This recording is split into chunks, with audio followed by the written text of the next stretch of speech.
My spoiled mother flirted with every boyfriend I had until my gay friend helped me teach her a lesson. I'm Clara Moreau, 29, female, and for as long as I can remember, my mother, Vivienne Hale, has been the main character in every room she's ever entered, even if the story wasn't hers. When I was little, she used to twirl me in front of mirrors and say, "Smile, darling. A woman's face is her fortune." At 7, I thought it was a fairy tale. At 17, I realized it was a curse.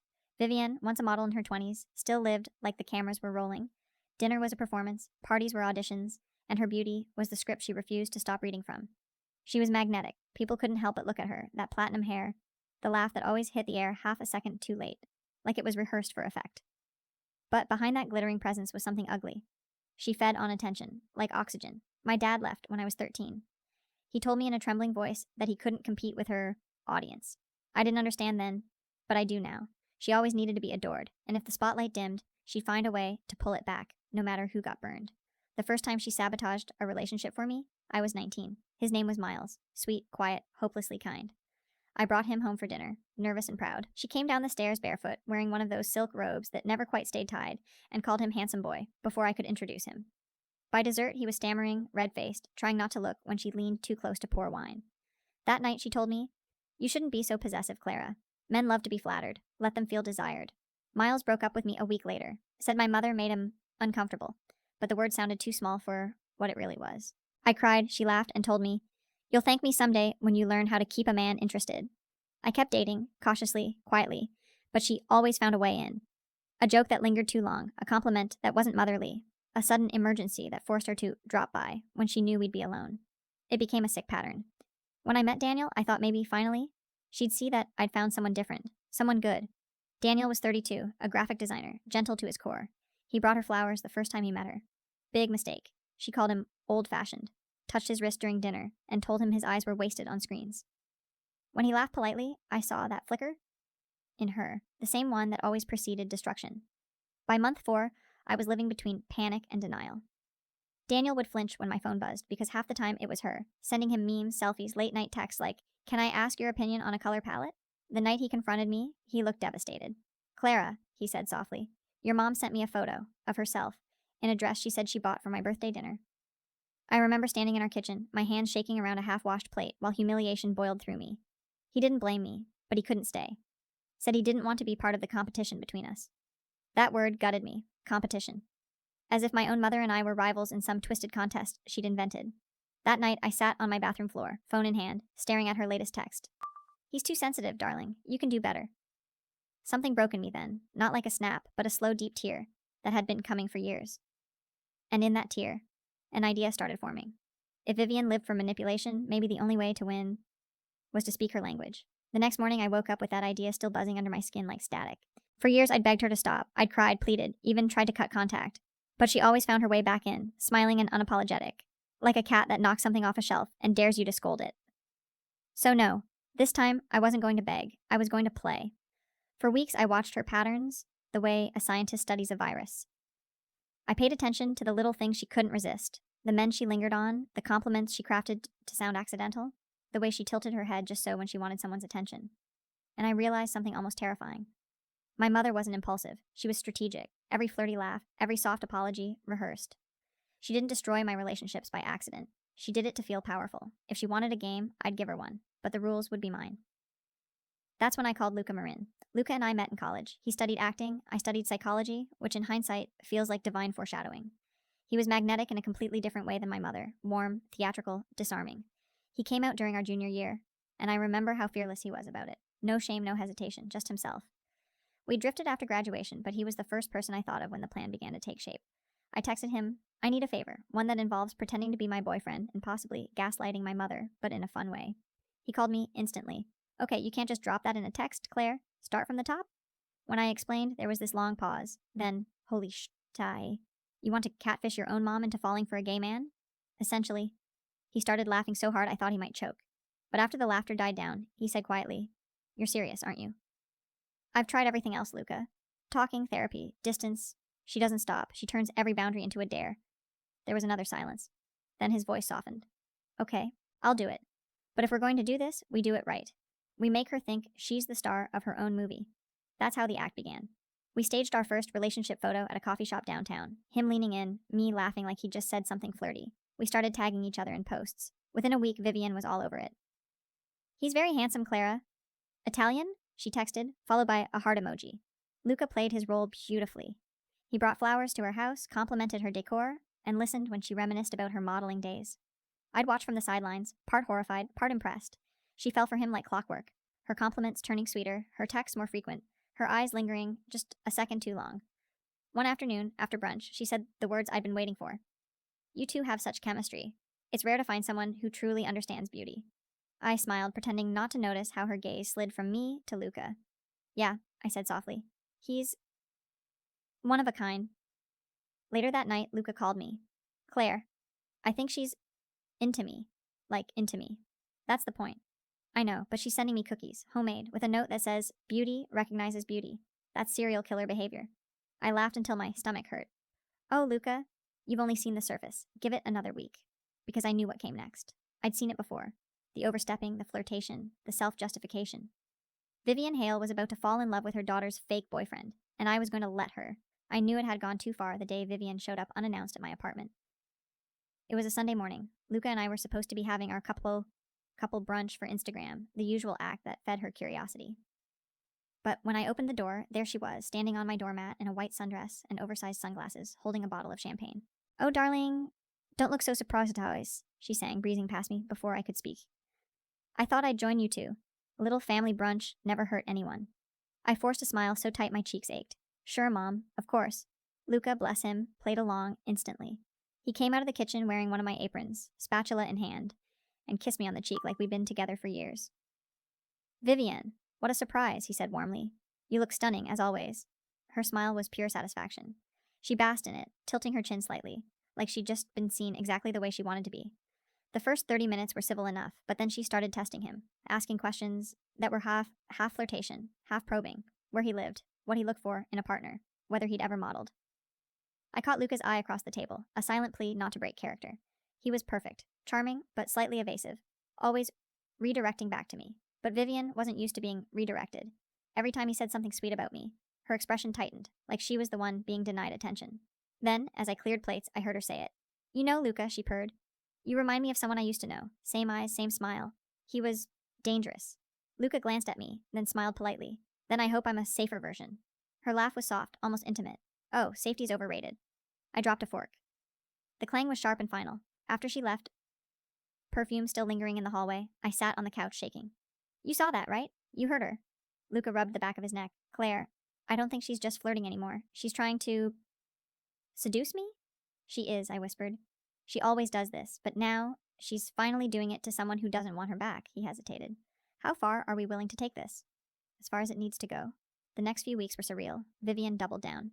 She started inviting Luca to her gallery events and charity luncheons, conveniently leaving me off the guest list. When I'd ask about it, she'd feign innocence. "Oh, I assumed you were busy, darling. Luca's just so delightful to have around." Once she even texted him a photo from her bathroom mirror, full makeup, silk robe, captioned, "Would this dress be too much for dinner?" Luca called me immediately. "Claire, your mom is trying to thirst trap me." I think I just aged 10 years. I wanted to laugh, but there was a tremor under the humor, that cold mix of fury and vindication. This was exactly what I'd wanted her to reveal. The predator behind the charm. The more she chased, the more Luca subtly pulled away. He began forgetting to reply right away, acting distant. Predictably, she panicked. Her texts multiplied, long messages about how she felt a connection she couldn't explain. She was unraveling. And for the first time in my life, I wasn't the one holding the emotional debris. The last straw came one evening when I caught her outside my building, waiting. She'd driven across town, in heels in the rain, clutching a gift bag. Inside was a cologne bottle and a handwritten note.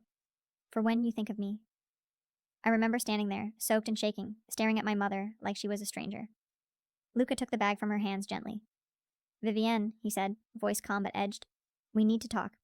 All of us." She blinked, caught off guard. "Talk about what?" "Dinner, tomorrow, my treat," he said, smoothly, giving me a look that made my heart race. That was the moment the plan shifted from revenge to revelation.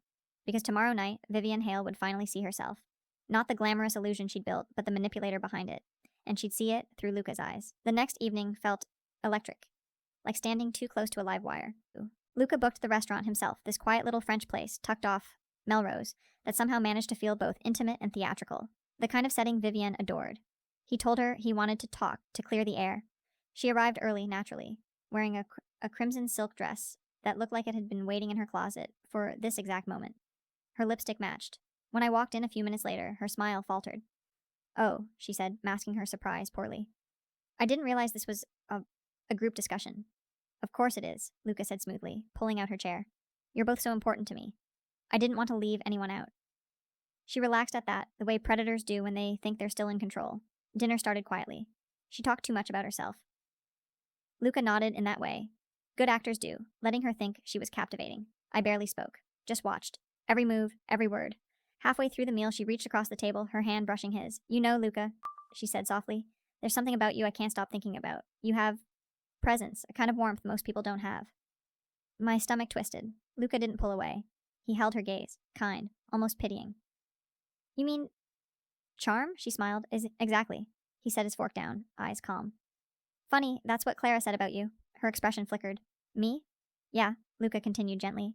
"She told me once that you could walk into any room and make people fall in love with you. That it was dangerous. How easily you could do that." The table went still. The only sound was the faint clink of silverware from another table. Vivienne laughed lightly. "Well, that's ridiculous. I don't make anyone do anything. People are drawn to light, that's all." "Light can burn too," Luca said softly. She froze. I saw it in her eyes. That sharp, defensive glint, the one that used to turn on me whenever she felt cornered. "What's this about exactly?" He didn't flinch. "It's about honesty, Vivienne. You've been sending me messages, gifts, inviting me places. Without Clara. You said you felt a connection." Her face paled. I don't know what you're implying." Luca leaned forward, voice steady but kind. "I'm gay." The word landed like glass shattering. Vivienne's mouth opened, then closed again, as if she'd lost the script. "What?" "I'm gay," he repeated. "I'm not in love with you. I never could be. Claire and I staged everything, the relationship, the photos, the posts, because we needed you to see what it feels like, to be manipulated, to be toyed with for someone else's validation." Her hand slammed against the table. "You lied to me? You used me like some kind of joke?" "You've been doing that to Clara for years," he said quietly. "We just wanted you to feel what she feels." I prepared for this moment, but seeing it, watching her face twist between fury and humiliation, it felt like breathing, after years underwater. "You two are sick," she hissed, grabbing her purse. "You're jealous, that's what this is. You've always hated me, Clara. You want to make me look crazy." I stayed calm, though my heart was slamming against my ribs. "You did that all on your own, Mom." Her chair scraped violently as she stood, heads turned. "You'll regret this," she spat, eyes bright with unshed tears. "You think you're better than me? You'll see. Everyone will see what kind of daughter you are." She stormed out, leaving her untouched dessert behind. Luca exhaled slowly. "Well," he said softly, "that went exactly how I thought it would." I just sat there staring at the half-empty wine glass she'd left behind, lipstick smeared, stem smeared with fingerprints. For years, I'd wanted to confront her, to make her see. But now that I had, I didn't feel triumphant. I felt empty, like I'd won a war I never should have had to fight. Outside, the night smelled like rain.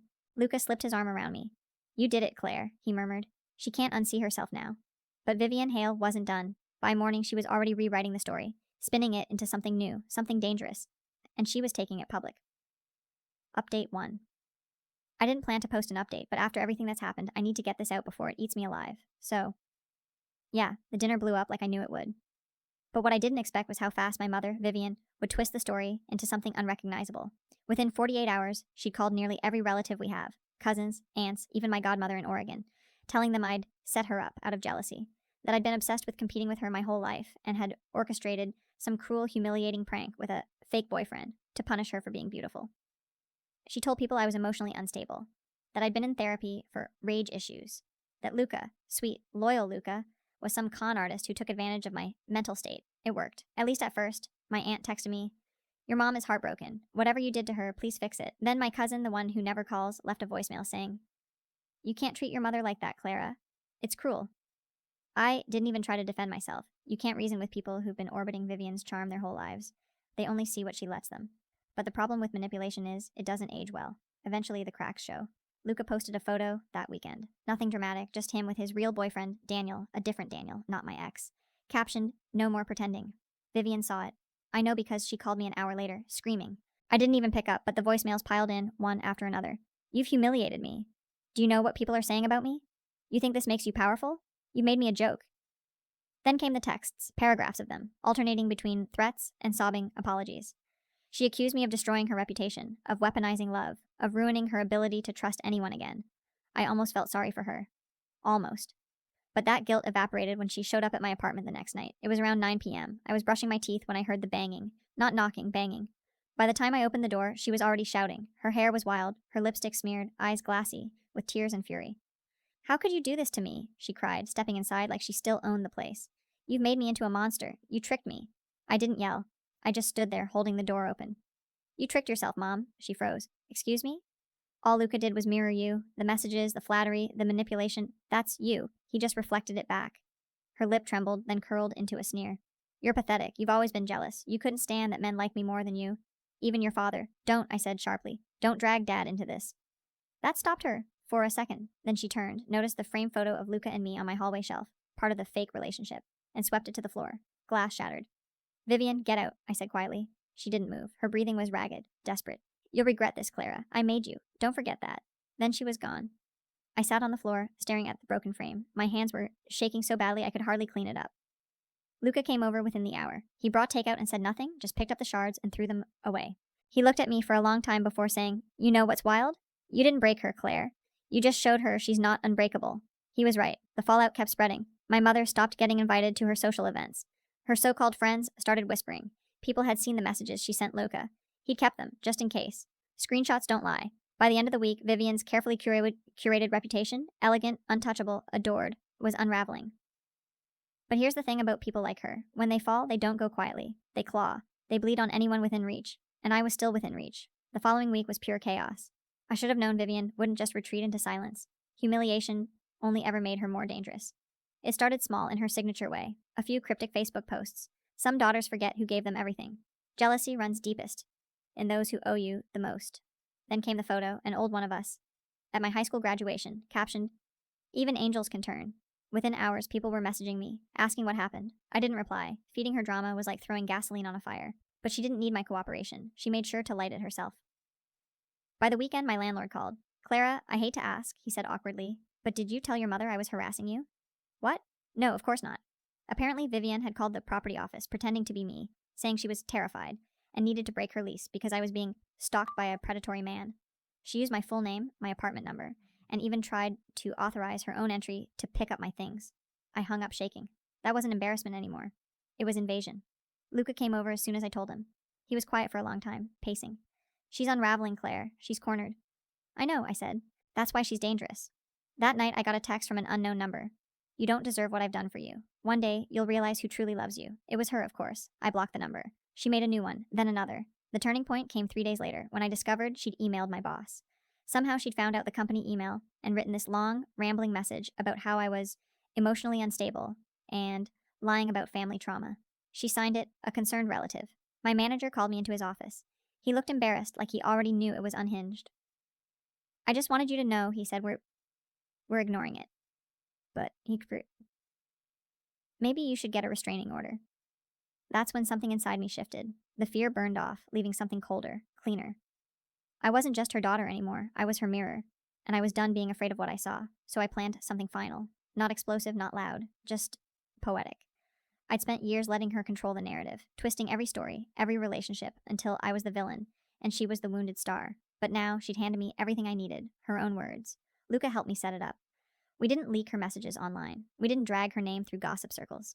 We simply sent a single, private email to every person she tried to manipulate after the dinner. Her old modeling contacts, her charity board, her sisters, the cousins she'd lied to. No commentary, no framing. Just screenshots of her actual texts to Luca, with timestamps, heart emojis, and captions like, "You make me feel alive again." We signed it simply, "Truth doesn't need editing." Then we logged off. The silence afterward was deafening. No calls, no messages, nothing. For 2 days, I thought maybe I'd gone too far. Maybe this time, I'd actually become her. But on the third day, my aunt called. Her voice was quiet. "Clara, we saw everything. I'm so sorry." More messages followed. Cousins, old friends, even my father. Each one apologizing, saying they finally understood what Vivienne had done to me all these years. It didn't feel like victory. It felt like release. Like setting down a weight I'd carried my whole life. That night, Luca brought over a bottle of cheap wine and toasted quietly. To poetic justice and to finally being free. I laughed, really laughed, and for the first time in months. But as I was cleaning up, I noticed something. My voicemail was full again. Unknown numbers, dozens of messages. When I played them back, I heard it, her voice, broken, trembling. "Clara, please. I can't go anywhere without people whispering. You've ruined me. I just wanted to feel loved. Why couldn't you let me have that? You'll regret this. You think you've won, but no one ever loves you for long." I deleted them one by one. The last message ended with a sob and a whisper. You're just like me. Maybe she was right. Maybe a small part of me had become like her, willing to manipulate for control, to wound back after years of being wounded. But I'd done it for survival, not adoration. For truth, not power. For the first time in my life, I'd chosen myself. And I wasn't sorry. 3 years passed before I saw Vivienne again. By then, everything about my life had changed. My job, my home, even the rhythm of my mornings. The chaos she used to bring had finally gone quiet, like the background noise of a city that's learned to sleep. After the truth email, she'd gone scorched earth for a while. Tried to threaten lawsuits, then tried pity, then silence. Eventually, even the silence turned real. Her friends drifted away, her charity boards cut ties, her social calendar evaporated. The last I heard, she sold the house and moved into a smaller condo closer to the coast. I didn't feel triumph, I just felt tired. But freedom has a strange kind of sweetness. Quiet, simple, undramatic. Lucas stayed in my life through it all, but as a friend. He eventually moved to New York for a theater gig, and the day he left, he hugged me and said, Now you get to build something that's actually yours, Claire. No stage lights, just real life. And he was right. I spent the next few years learning what real life actually meant. I went back to therapy. I learned how to be alone without feeling lonely. I dated again, slowly, carefully, with the kind of caution that comes from surviving emotional landmines. That's when I met Ethan Clark. Ethan wasn't flashy. He didn't charm his way through conversations or make grand gestures. He was calm, steady, a lawyer with a quiet confidence that felt grounding instead of intimidating. We met at a friend's dinner party, where he accidentally spilled red wine on my dress and immediately offered to pay the dry cleaning bill. I laughed and said, That's the least romantic thing anyone's ever offered me. He grinned. Good. Romance is overrated. Honesty isn't. For the first time, I believed someone when they said that. Ethan didn't care about appearances or drama. He didn't chase me and he didn't play games. He just showed up, consistently, calmly, every time. It was disorienting at first. I kept waiting for the manipulation, the emotional bait and switch, but it never came. About a year into dating, he asked to meet my mother. I told him no. He didn't push, just nodded and said, When you're ready. I wasn't sure I'd ever be ready, but life has a way of testing the boundaries. You set. The first time Vivienne saw me again was at my aunt's funeral, one of the few family gatherings I couldn't avoid. She looked older, thinner, her skin stretched too tight, as if her vanity was eating her from the inside. But when our eyes met across the pew, she still smiled that same smile, the one that once felt like sunlight, and now just looked like smoke. After the service, she approached me in the parking lot. Her voice trembled. Clara, she said, I've missed you. I studied her face, the faint tremor in her jaw, the desperation behind the mascara. I hope you're getting help, I said softly. She blinked, clearly expecting forgiveness or tears or anything but composure. That's all you'll say? I don't hate you, I told her, but I don't need you anymore. Something in her eyes cracked, a flicker of understanding, or maybe grief. She opened her mouth, but I walked away before she could turn it into another performance. That night, Ethan held me while I cried, not because I regretted it, but because, for the first time, I didn't feel like a daughter. I felt like a whole person. 2 years later, Ethan and I got married in a small ceremony by the lake. No grand stages, no speeches, no guest list filled with people who cared about appearances. Just us, a few close friends, and Luca, who flew in from New York and cried harder than my maid of honor. Vivienne sent a gift, a crystal vase, expensive and empty, with a note that said, For new beginnings. I didn't reply. I didn't throw it away either. It sits on a shelf in our living room, not as forgiveness, but as a reminder. The vase catches light beautifully, but it's hollow, just like she was. And maybe that's the real difference between us now. I learned that love doesn't need an audience, it just needs peace. 5 more years have passed. Sometimes I still wake up expecting a text from Vivienne. Something dramatic and half affectionate like, Thinking of you, darling. Let's not dwell on the past. But she doesn't write anymore.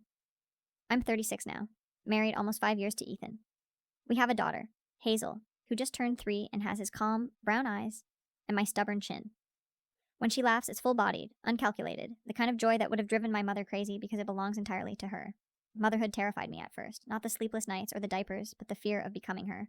Every time Hazel smiled at me, I'd wonder if I was mirroring the same hunger Vivienne used to have. To be adored, to be needed, to be the center of someone's world. My therapist told me the difference was in the why. Vivienne demanded love to fill a void. I give it because I finally have enough to share. We moved into a small house north of the city, all wood floors and morning light. Ethan planted a lemon tree in the backyard, and it's just starting to bloom. I still work in behavioral research, ironic, I know, studying how people build trust after trauma. Most days, I feel normal. Not perfect, not dramatic, just alive. Vivienne lives somewhere near Palm Springs now. I know because once in a while, someone from the old circles mentions spotting her, still dressing like she's on a red carpet, still chasing the ghost of her own youth. I don't judge her anymore. You can't win against someone's delusion when it's the only thing holding them together. 2 years ago, she sent a postcard, no return address, just a picture of the ocean, and 5 words on the back. I hope you're happy, Clara. I stared at it for a long time. For the first time, I didn't feel anger or pity, just a quiet sadness for the woman she could have been, and gratitude that I'd stopped trying to save her. I tucked the card inside Hazel's baby book, not as a secret, but as a story. One day, when she's older, I'll tell her about her grandmother, not as a villain, but as a warning about what happens when love becomes performance. Sometimes when Hazel naps, I walk through the house barefoot, the way Vivienne used to, except without the perfume, without the act. I'll catch my reflection in the hallway mirror, hair messy, shirt stained with finger paint, and there's this fleeting flicker of recognition. I look like her, and yet not at all, because when I smile, it's real. Last spring, Luca came to visit. He's on Broadway now, glowing the way he always was meant to. We sat in the backyard watching Hazel chase butterflies, and he said, "You did it, Claire. You broke the pattern." Maybe that's what this whole story was really about. Not revenge, not exposure, but breaking the cycle of women mistaking attention for love. Vivienne never learned that lesson. But I did. Sometimes healing doesn't look like forgiveness. It looks like silence. It looks like choosing not to answer the phone. It looks like a little girl giggling in the sun, while the past finally stays buried where it belongs. The fake boyfriend plan didn't fix her. It fixed me. It taught me that peace isn't inherited. It's built. One boundary, one truth. One brave act at a time.